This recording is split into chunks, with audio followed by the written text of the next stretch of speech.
bahwa proses lumpur aktif ini kita sudah lihat, sudah sering kalian pelajari mungkin ya waktu kita praktikum, bahwa dari primary effluent, dari misalnya dari sebelumnya, dari proses koagulasi mungkin, dari proses flotasi mungkin ya, ataupun mungkin dari ekolisasi ya, dia akan menjadi effluent ya pada primary, tetapi menjadi influent bagi tangki aerasi ya. Dia akan masuk ke sini ke tangki aerasi ya. Tangki aerasi ini akan ada udara ya yang tentu disuplai sebagai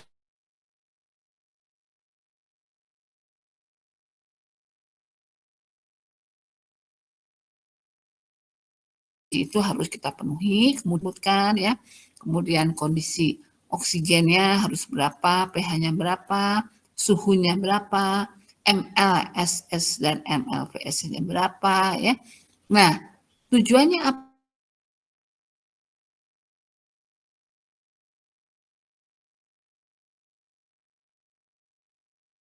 Karena MLSS di dalamnya ini akan diendapkan di dalam secondary clarifier atau di dalam tangki sedimentasi 2 ya.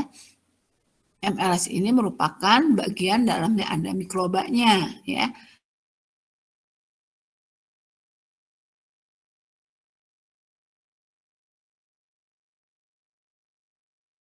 Karena itu atau residu. Nah, di bawah bagian bawah ini ada lumpurnya ya, bagian lumpur. Nah, bagian lumpur ini sangat penting ya karena merupakan sebagian besar mikroorganisme.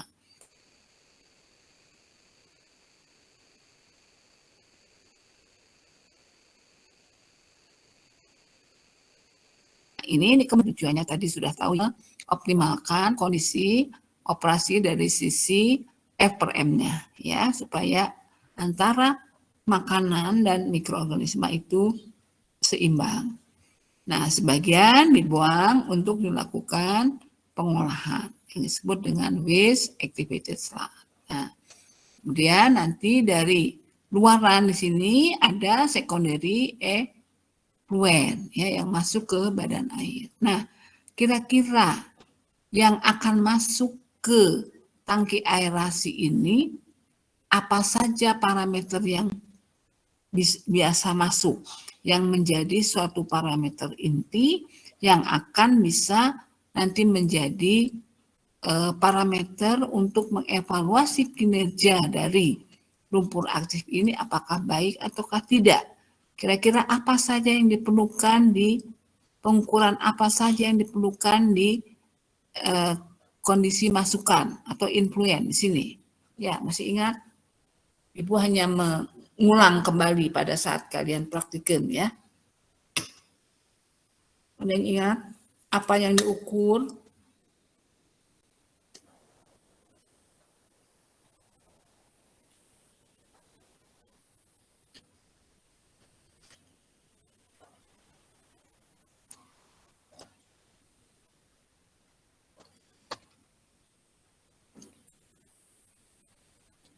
Ya, apa yang diukur?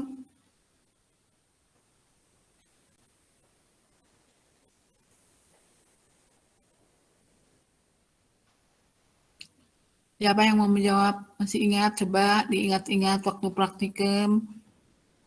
Izin menjawab, Bu. Iya. Yang seingat saya itu yang diukur itu ada pH. Iya, boleh. Terus ada BOD. Iya. VS. Terus tuh ada VSS. VS apakah betul di tangki? Enggak, Bu. Enggak, bukan. COD juga kalau nggak salah dihitung, Ibu, kalau nggak salah. Iya, diukur. Ya, jangan Ya, dihitung. Terus?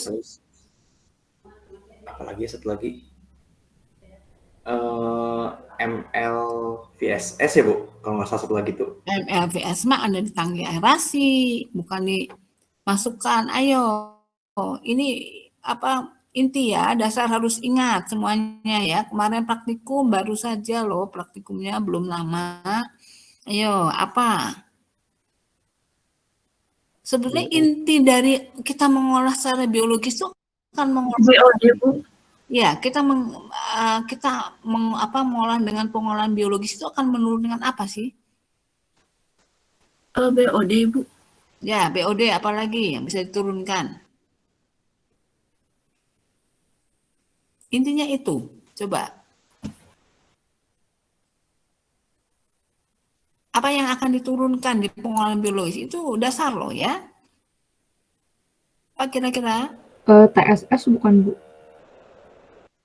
Ya, jangan ragu ya, jangan bukan gitu. Jadi harus jelas. TSS misalnya ya. Harus tahu kenapa alasannya TSS akan diturunkan. Kenapa BOD tadi disebutkan akan diturunkan? Kenapa COD akan diturunkan? Ya, harus kembali kepada teori dasar. Memang pengolahan biologis ini untuk menurunkan BOD, COD, TSS. Nah, kenapa bisa diturunkan di pengolahan biologis? Gimana prosesnya menurunkannya? BOD, COD.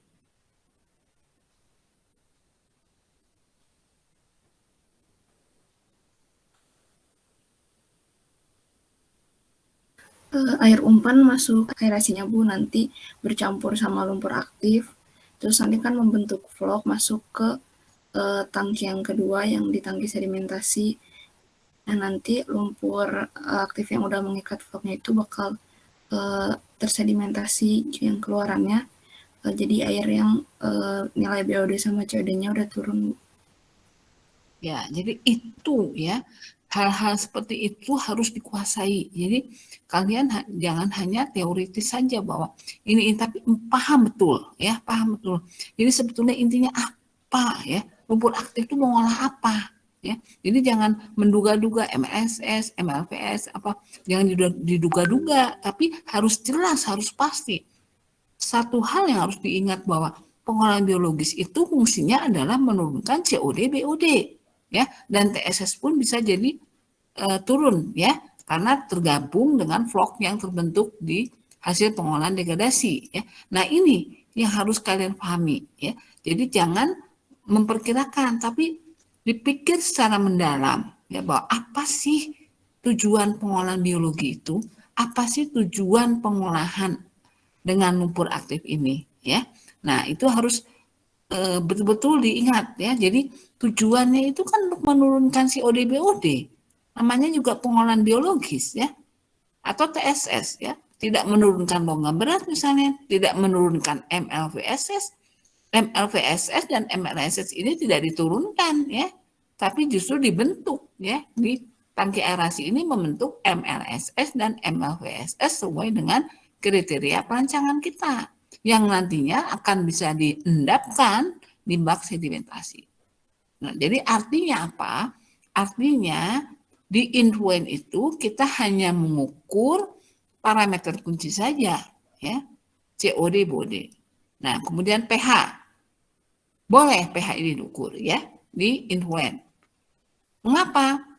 Karena untuk meyakinkan bahwa tadi baru yang tadi Calvin sampaikan ya, bahwa masuk sebelum pengolahan biologis itu syaratnya adalah pH juga harus dipenuhi. Nah, boleh kita ukur pH di situ. Ya. Nah, jadi ya inti itu adalah COD, BOD, TSS, pH. Ya, itu merupakan faktor yang penting ya. Karena biasanya sudah masuk lumpur aktif pasti pengolahan biologis yang tadi syaratnya ada sulfida apa-apa itu sudah dipenuhi ya. Jadi hanya tinggal COD, BOD ataupun pH ya, TSS itu saja. Nah, sekarang Ibu kembali bertanya, kalau di tangki keluarannya di sini ya, tadi influen di sini. Sekarang kita ukur effluent di sini. Apa yang kita ukur di sini?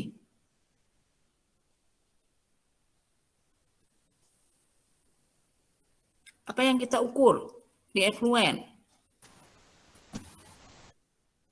Efisiensi. Yang diukur, kalau efisiensi kan dihitung. Yang diukur tadi. BOD dan COD diukur lagi ya, Bu, di akhir? Iya, iya gitu berpikirnya. Jadi yang di influen pasti diukur lagi di effluent dong ya. Ya, di influen tentunya kan harus diukur lagi di effluent. Bagaimana kita tahu bahwa dia sudah mendegradasi atau belum? Bagaimana kita tahu apakah mikroba itu aktif atau tidak? Salah satunya adalah dilihat dari penurunannya, ya. Nah, penurunan apa ya? Tentu yang di effluent. Di effluent itu COD, BOD, TSS. Berarti di effluent pun sama demikian. Itu diukur, ya. Jadi effluent itu BOD, COD, dan TSS. Di effluent juga BOD, COD, dan TSS. pH juga boleh. Kenapa di effluent pH harus perlu diukur? Kenapa di effluent pH perlu diukur? Izin menjawab, Bu. Ya, silakan. Tentunya pH diukur kembali karena di secondary effluent ini kan nanti akan langsung masuk ke badan air. Jadi menyesuaikan dengan standar baku mutu agar tidak mencemari lingkungan. Betul ya. Nah, jadi kepentingannya berbeda. Pada saat masuk untuk memenuhi kondisi operasi, pada saat keluar untuk memenuhi baku mutu. Nah, itu ya. Nah, jadi kalian kalau dalam cara berpikir itu harus mengenal dasar daripada inti dasar daripada pengolahan ini. Itu apa ya? Nah, tadi jadi Ibu ini sengaja untuk menggiring ke sana supaya kalian paham betul apa pengolahan biologis ini, apa lumpur aktif ini ya. Jadi ada influen, ada effluent. Jadi jangan sampai ada yang bilang ada efisiensi penurunan MLSS. Ya. Ada nggak efisiensi penurunan MLSS? Tidak ada, Bu. Tidak ada. Kenapa?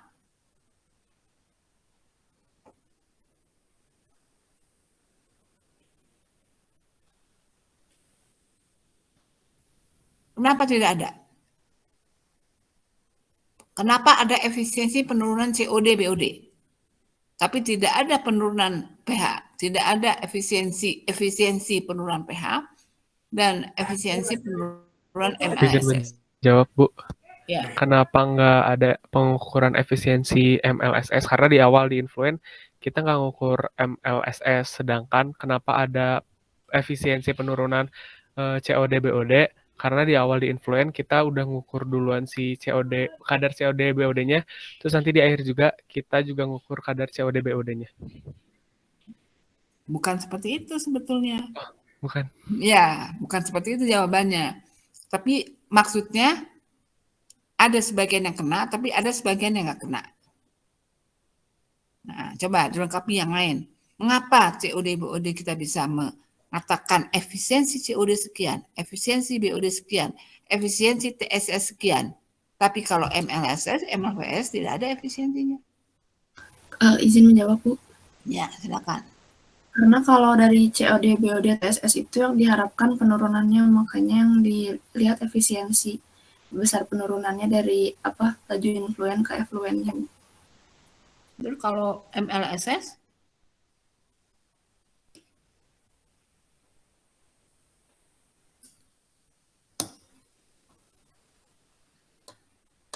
Kalau MLSS gimana MLPSS? Kalau Bu izin menjawab, Bu. Ya, gimana Fahri? Kalau menurut sepemahaman saya, karena kalau misalkan MLVSS kan menggambarkan tentang konsentrasi mikroba atau jumlahnya banyaknya mikroba. Nah, karena pada saat pengolahan limbah, mikroba tersebut akan memakan dari COD-COD yang di situ. Jadi si mikrobanya bakal bertambah, tidak berkurang, Bu. Sehingga tidak ada efisiensi penurunan MLVSS kalau menurut saya gitu, Bu. Pengertiannya belum tepat juga. Belum tepat juga. Ya. Jadi karena harus berpikir begini ya. Mengapa ada efisiensi? Artinya ada suatu proses perubahan ya. Karena pengolahan. Karena sistem itu diolah. Ya kan? Nah, yang mengolah itu siapa? Mikroorganisme kan. Nah, yang bisa disebut efisiensi itu ya BOD, COD. Karena dia dari 1000 misalnya jadi 100. Karena yang ngolah mikroorganisme. Ya, dia turun ya turun karena ada degradasi. Jadi bisa kita hitung efisiensinya. Tadinya 1000 jadi 100. Jadi 1000 kurangi 100 bagi 1000. Tapi MLVSS kan di situ dia hanya mengolah, dia tidak berkurang, ya. Dia tidak berkurang selama pengolahan. Ya. Tidak berkurang selama pengolahan. Dia segitu aja kan sampai kondisi tunak. Dia tidak mengalami degradasi, tidak mengalami penurunan. Ya. TSS mengalami penurunan karena ada yang mengolah. Dan mikroba kan yang mengolah. Jadi tidak akan ada efisiensi mikroba. Ya kan? Jelas nggak? Paham nggak?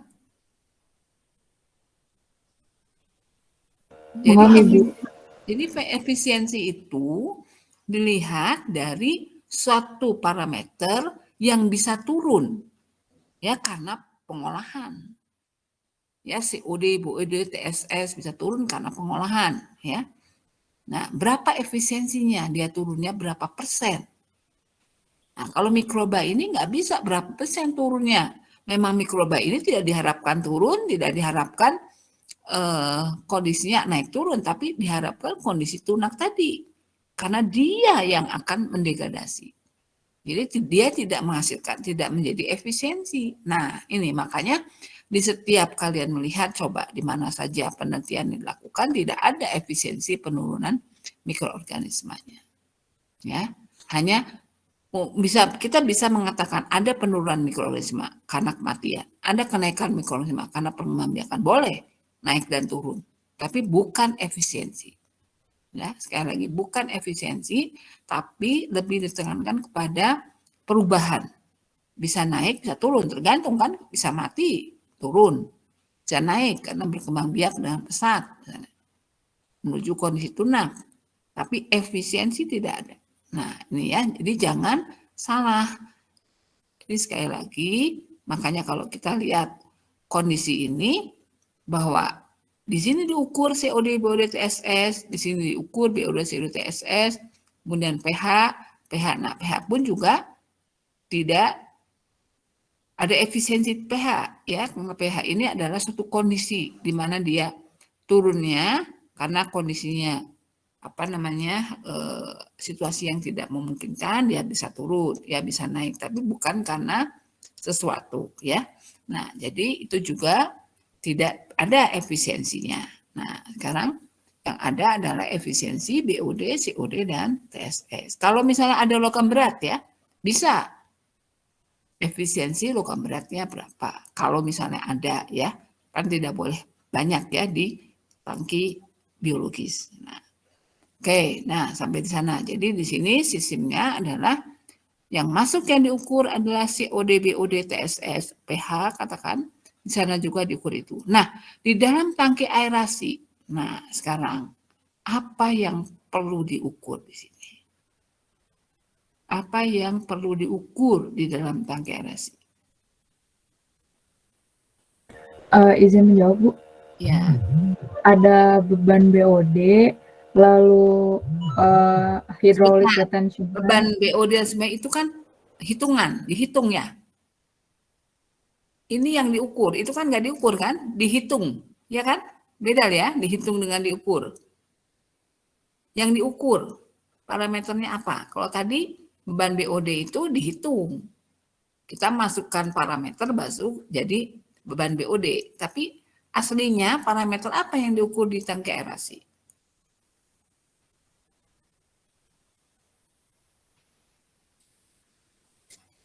Ya, parameter apa? COD bukan, Bu? Debit waktu tinggal, Bu. Debit. Kenapa debit di tangki aerasi diukurnya? Biar bisa tahu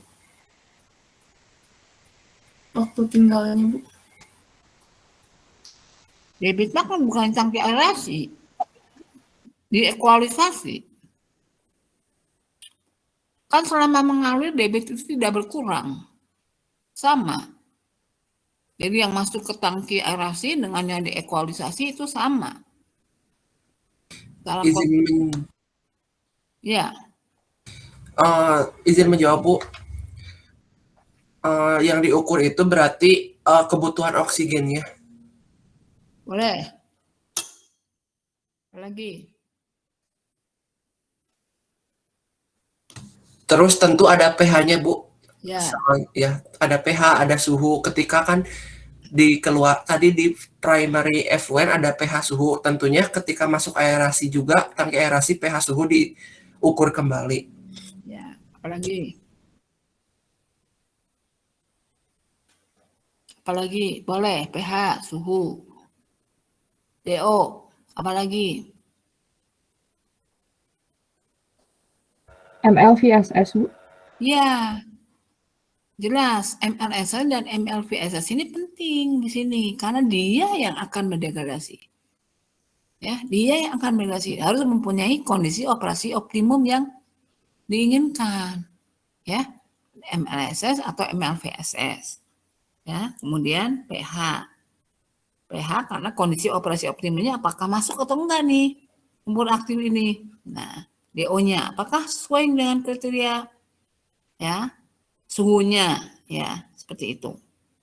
Jadi DO, pH, suhu, MLSS, MLVSS. Nah, satu lagi apa yang penting? Satu lagi yang penting.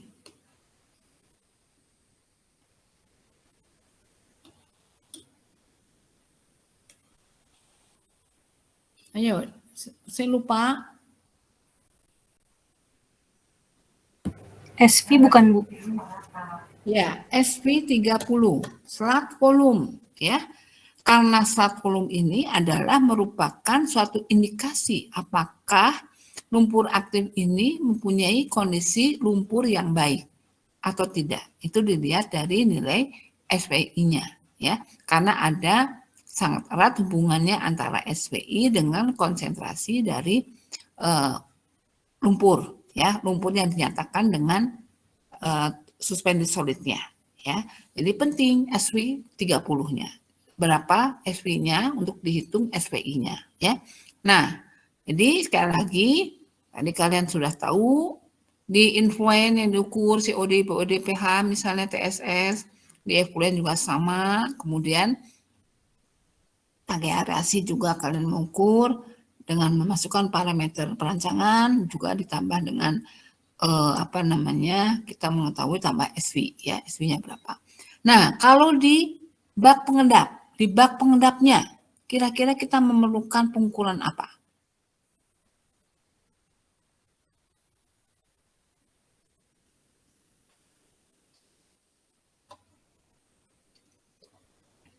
Waktu tinggal, Ibu. Waktu tinggal itu HRT itu kan sudah merupakan parameter operasi.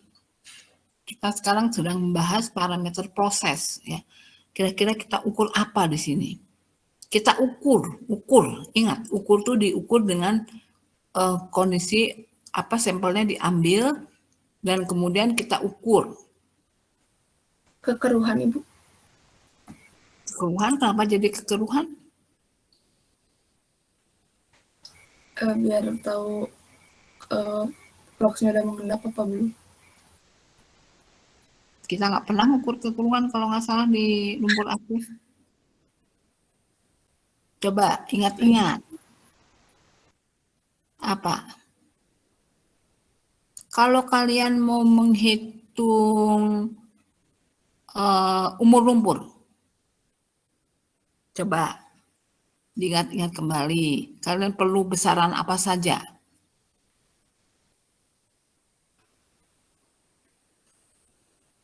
Kalau menghitung umur lumpur yang sudah praktikum. Ada MLSS.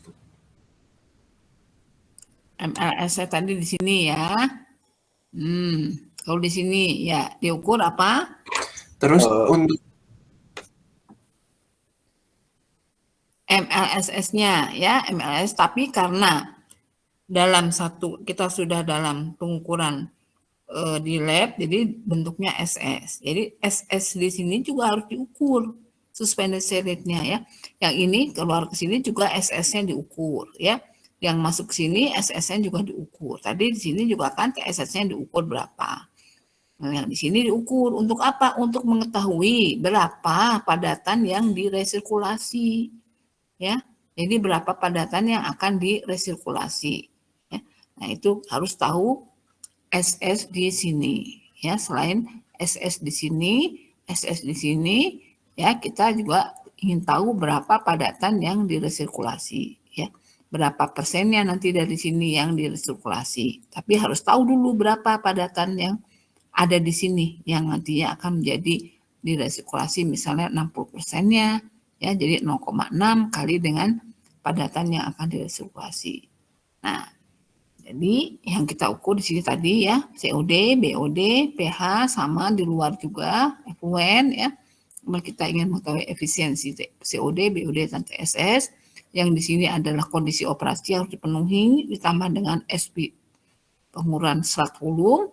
Nah, kalau di sini adalah SS-nya, SS yang ini adalah untuk menentukan berapa SS yang dikembalikan ke tangki aerasi. Ya. Nah, juga diukur lajunya. Jadi laju pada saat masuk itu akan sama dengan laju di sini, semua sama. Ya. Tapi karena sebagian akan diregulasi, jadi ada laju yang diresirkulasi berapa, laju yang keluar juga berapa. Nah, nanti semua parameter yang diukur tadi ini akan menjadi perhitungan dari kinerja untuk mengevaluasi kinerja dari lumpur aktif.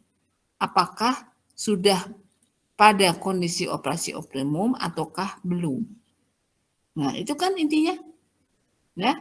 Jadi parameter-parameter tadi diukur dengan tujuan adalah untuk mengetahui apakah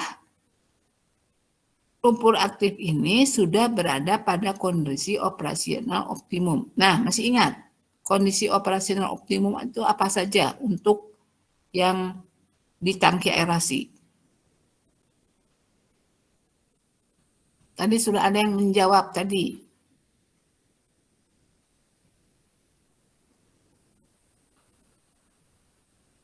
Ya, dihitung apa? Dihitung apa di sini? Waktu praktikum kalian menghitung apa? Beban BOD, Bu. Betul, beban BOD. Ya, ada nilainya harus berapa ya. Kemudian apa lagi? Umur lumpur, Bu. Umur lumpur. Betul, apa lagi? HRT. Buat per mikroorganisme, Bu. HRT, apa lagi?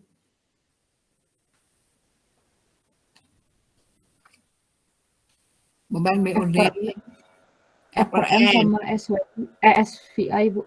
Ya, SPM, SWI, kemudian apa lagi? Umur lumpur, ya. Nah, HRT, nah itu adalah parameter-parameter yang harus sesuai dengan nilai perancangan optimum. Ya. Nah, itu jangan lupa ya. Nah, ini Ibu kan ini mengulang kembali ya. Mengulang kembali apa yang telah kalian lakukan di praktikum. Juga bagi yang belum praktikum, ini menjadi satu tambahan pengetahuan ya. Oke, sampai di sini ada yang ditanyakan.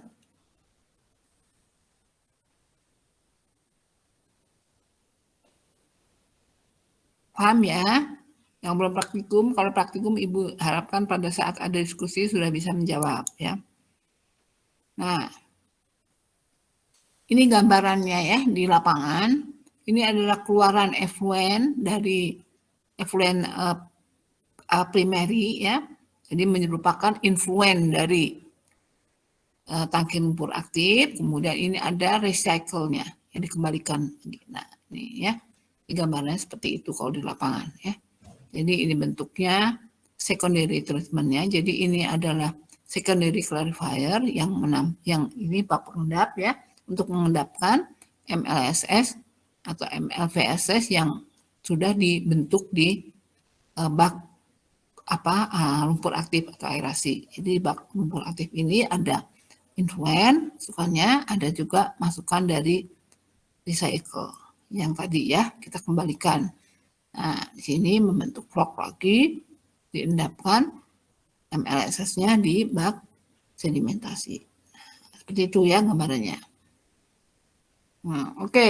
Nah, ini adalah Ini sebetulnya kalau pakai slideshow bagus sekali ya, tapi karena kalau pakai slideshow nggak jalan. Ini ya pakai Gmeet ini agak susah.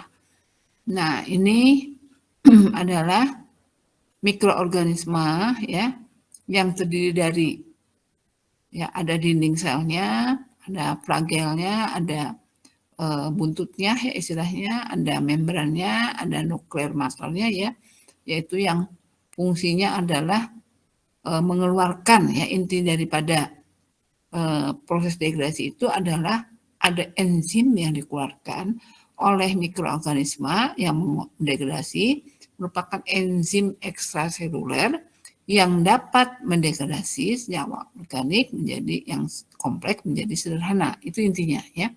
Nah, kalau kita gambarkan di sini mikroorganisme ini ada dinding selnya, ada membrannya, ya, ada unsur-unsur nukleernya, ada enzimnya, ya, nah, itu intinya adalah seperti itu. Nah, kemudian mikroorganisme ini juga dalam bentuk vlog ya. Ini adalah hasil pengolahan mikroorganisme di dalam tangkai aerasi itu membentuk padatan suspensi ya seperti vlog ya. Nah, ini adalah merupakan koloni-koloni mikroorganisme yang merupakan inti dari proses penurunan COD dan BOD. Ya. Jadi terbentuklah vlog. Vlog ini adalah vlog biologis yang nantinya diendapkan di bak pengendap. Nah, itu ya intinya. Nah, ini coba kita lihat kembali. Ini ada skema yang harus kalian kenal ya. Katakan ini influen. Dari pertama misalnya ada grid chamber ya. Apa fungsi grid chamber? Adalah untuk menghilangkan padatan yang sekelas atau setara dengan sediameter pasir ataupun ada yang bentuknya seperti pasir. Diendapkan di grid chamber, masih ingatkan pengolahan fisika, kemudian masuk dalam pengolahan primary, bisa saja kok ini adalah flotasi, bisa sedimentasi awal ya, kemudian masuk ke pengolahan biologis, katanya lumpur aktif, kemudian ini tangki sedimentasi, dikembalikan sebagian lumpurnya ya untuk dilakukan pengolahan, dan sebagian lagi dikembalikan sebagai untuk memenuhi konsentrasi mikroorganisme ya. Nah, kemudian nanti di sini dari sekunder ini ada juga yang sebagian dikeluarkan dari efluennya ya karena sudah bebas dari COD, BOD dan TSS dan bisa dilakukan desinfeksi atau desinfektan yang tujuannya adalah untuk menghilangkan bakteri yang patogen. Nah, sekarang ini yang ada juga yang kompleks ya. Sekalian coba direnungkan. Nah, nanti Ibu ingin bertanya, ada yang menjawab bagaimana perjalanan skematiknya. Ya, silakan direnungkan.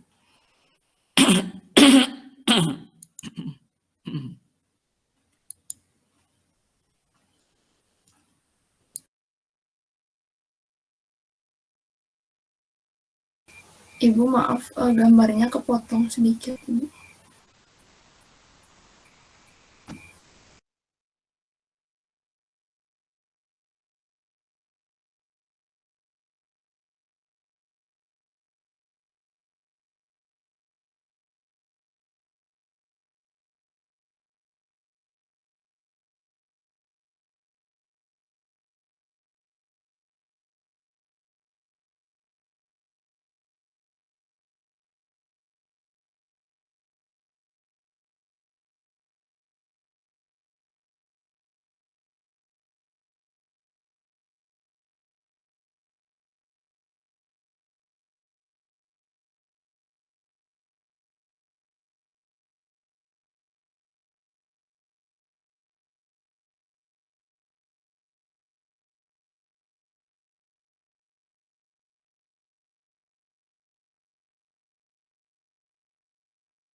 Bu izin jawab, Bu.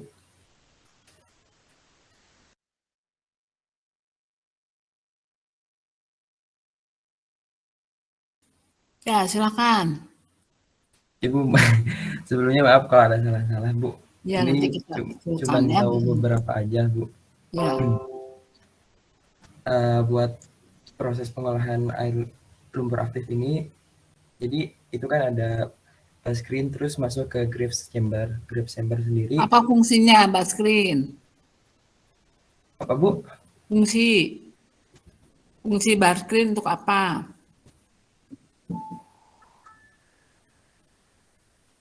Untuk pengolahan pendahuluan fisik, Bu.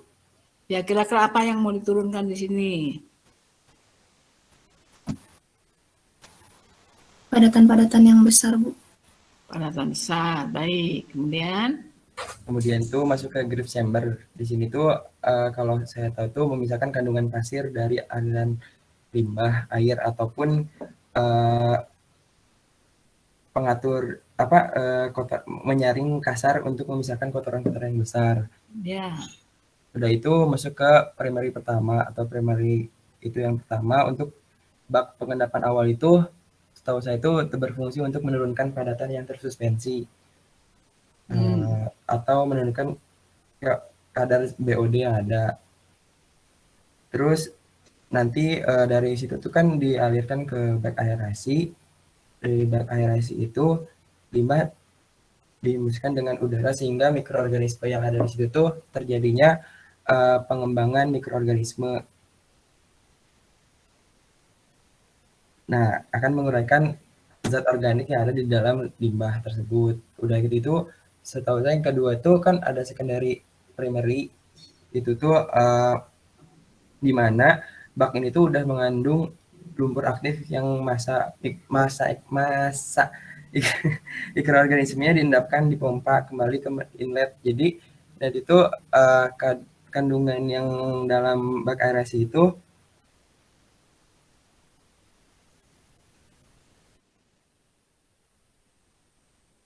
hilang suaranya.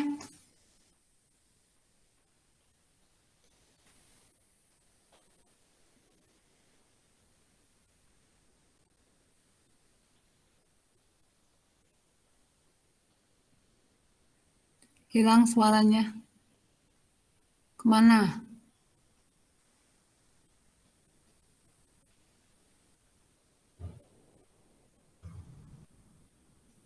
Sepertinya gangguan Ibu tadi soalnya keluar dari ini forum. Oh ya, gimana? Ada yang mau melanjutkan?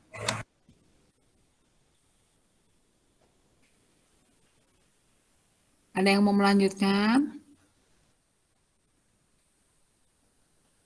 Ayo, kalian harus latihan baca skema.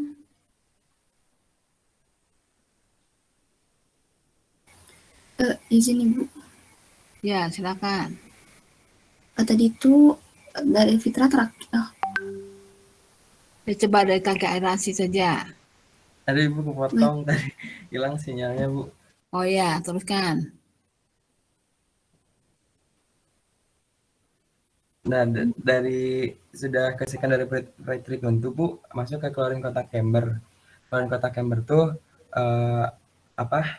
suatu bak yang penampung air limbah atau bak klorinasi dari instalasi pengolahan air limbah. Jadi di bak ini tuh digunakan untuk memberi atau mencampurkan zat kimia berupa klorin yang berfungsi untuk membunuh mikroorganisme patogen yang ada pada air limbah. Yang dimana hal itu dilakukan pada air limbah sebelum dialirkan ke badan air ataupun sungai nantinya. Langsung ke effluent. Jadi kalau buat cara kerja di chlorine contact chamber tuh air yang berasal dari bak atau penjernihan akan mengalami klorinasi dan desiminikasi di mana air masuk secara overflow ke dalam bak klorinasi. Baru sampai situ sih mengertinya. Nah, ya coba ada yang melanjutkan tentang pengolahan lumpurnya. Ibu, apakah saya izin meneruskan Ibu? Ya, silakan. Kalau untuk pengolahan lumpurnya itu kan lumpurnya ada dari beberapa sumber ya Bu ya. Ya. Ada dari secondary clarifier dan ada juga yang primary clarifier. Ya. Nah, itu tuh lumpurnya itu ada yang masuk ke, itu masuknya namanya, bentar Bu, namanya itu masuknya ke sludge thickening. Itu tuh proses penghilangan air dari lumpurnya. Jadi itu lewat ada belt thickener, ada belt press juga. Dan itu tuh ada yang masuk anaerobic digester itu. Anaerobic digester itu jadi proses penghilangan sisa-sisa bahan organik dalam kondisi anaerob dan menggunakan mikroorganisme anaerob. Nah, setelah melewati pengolahan-pengolahan itu, nanti lumpur-lumpurnya itu akan keluar dalam bentuk dewater sludge atau lumpur kering. Kalau setahu saya seperti itu, Bu. Ya, jadi sebetulnya ini merupakan pengolahan lumpur aktif yang diawali dengan baskrin ya untuk menyaring kasar. Kemudian masuk ke chamber, di sini ada medianya. Itu menyaring padatan kasar yang sekelas dengan pasir ataupun pasir juga bisa terendapkan di sini. Kemudian effluentnya masuk ke primary clarifier bagi partikel yang settleable solid yang mudah mengendap, otomatis ini akan diendapkan ya. Nah, kemudian nanti sisanya yang sudah bebas dari settleable solid baru masuk ke tangki aerasi. Nah, tentunya masuk di sini tadi ya persyaratan tadi ya awal harus dipenuhi untuk masuk pengolahan biologis. Nah, di sini terjadi degradasi oleh mikroorganisme ya menggunakan oksigen. Nah, keluarannya ini masuk ke clarifier tadi pengendap ya MLSS-nya ya yang dalamnya ada MLVSS-nya. Nah, ini gambarnya sebetulnya kalau lebih tepatnya itu yang masuk ke klorinasi bukan dari lumpur dari bawah tapi dari effluentnya ya. Dari effluent. Kalau ini kan gambarannya sepertinya lumpurnya ya. Maksudnya ini adalah yang masuk ke desinfektan itu adalah effluentnya. Jadi bukan lumpurnya ya, tapi panahnya di bawah seperti seakan-akan masuknya sumbernya. Klorinasi ini dari lumpur bukan ya, itu dari effluentnya. Kalau lumpurnya ke samping ke kiri ke samping kemudian sebagian masuk ke belt thickener, sebagian lagi untuk dikembalikan karena untuk menyimbangkan mikroorganisme tadi ya. Jadi supaya F/M-nya terpenuhi, maka dia dikembalikan. Sebagian dibuang. Nah, dibuangnya di mana? Diolah di belt thickener ya. Di belt thickener padatannya nanti dimasukkan ke anaerobic digester ya. Sebagian dikembalikan ke sini ke sebagian menerima dari effluent belt thickener ini ya. Dari belt thickener ini supernatannya masuk ke kembali ke primary clarifier untuk dilakukan penurunan lagi BOD-nya ya. Jadi kembali ke sana. Nah, kemudian nanti di sini dari anaerobic digester ini dikeringkan ya lumpurnya, di dewater ya selatnya.